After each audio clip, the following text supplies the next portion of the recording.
一。Hello everyone, welcome to Mingyu Art Gallery。我是 Silvio， 欢迎来到我们的线上介绍。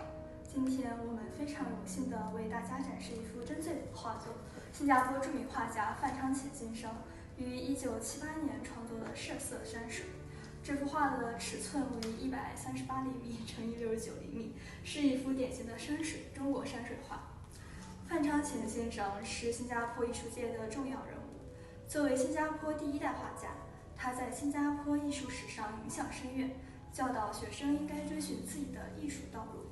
新一代的新加坡著名画家如蔡义熙、陈友炳、尹家雄、赖瑞龙、陈少义、黄碧韵等人均师从于他，并且发展出了各自不同的绘画风格。这幅画曾刊于范昌潜一作记范门陶艺选集。这幅色色山水作品展现了他高超的绘画技巧与对自然景色的独到见解。画中描绘了壮丽的山川以及瀑布，灵气充沛，仿佛将观赏者带入了一个宁静而美丽的仙境。画作中山石的坚韧与瀑布的柔美形成鲜明对比，细腻的笔触和淡雅的色色更是体现了范昌潜先生深厚的艺术功底与对自然景物的细腻观察，是一件值得珍藏的艺术珍品。